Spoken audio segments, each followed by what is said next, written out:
বন্ধুরা, টবে তো আমরা লঙ্কা গাছ করি, কিন্তু ক্যাপসিকাম গাছও হয়, প্রচুর পরিমাণে ফলন হয়। তো আজকের খাবারটা দেওয়া দেখাবো।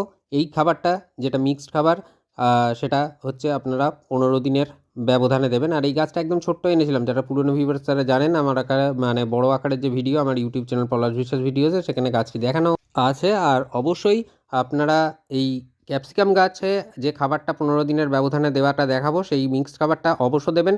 এবং তারপরে পাশাপাশি কিছু তরল খাবারও টবের মিডিয়াতে দিতে হবে, বলে দিই আমরা, সেগুলো বলে দেবো সবই।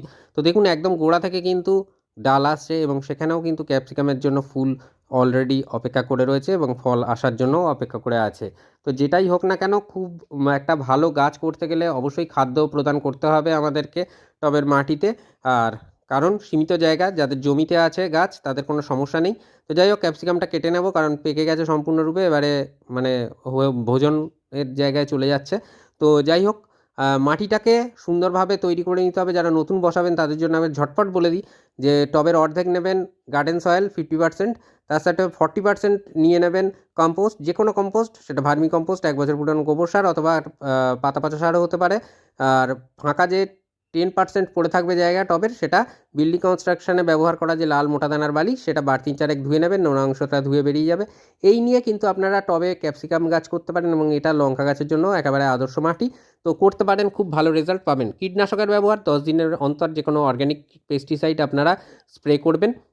আর এই খাবারটা দিতে হবে মাসে 2 বার। এটা হাফ টেবিল চামচ নিমখোল আছে, হাফ টেবিল চামচ রয়েছে সরিষার খোলের গুঁড়ো। এটা অন্তত 1 সপ্তাহ শুকিয়ে নেবেন রোদ্রে, তাহলে ঝাঁঝটা নষ্ট হয়ে যাবে, কোনো সমস্যা হবে না। অর্গ্যানিক পটাশ বা বায়ো পটাশ, এটা 1 টেবিল চামচ নেবেন। যারা রাসায়নিক ইউজ করতে চান রাসায়নিকও নেবেন 1 টেবিল চামচ। হর্নমিল আর বোন ডাস্ট মানে হাড়ের গুঁড়া শিংকুচি 1 টেবিল চামচ 1 টেবিল চামচ করে। এই খাবারটা মিক্সড খাবারটা আপনাকে দিতে হবে। আর তার পাশাপাশি কী দিতে হবে, তার পাশে এই খাবারটা তো দিয়ে দেবো, মানে টবের মাটির সাথে মিশিয়ে দেবো। দিয়ে 3 দিন পরে থেকে আমরা সরিষার খোল পচা জল এর সাথে চালু করে দেবো এবং সপ্তাহে 2 বার করে আমরা সরিষার খোল পচা জল দেবো।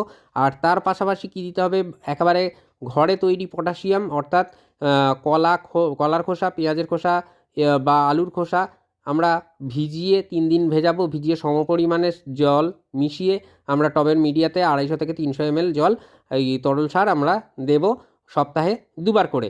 তাহলেই দেখবেন আপনার গাছ এই পরিচর্যায় মানে দুর্দান্ত রেজাল্ট আপনাকে উপহার দেবে এবং প্রচুর পরিমাণে ফলন হবে আপনার টবের গাছে।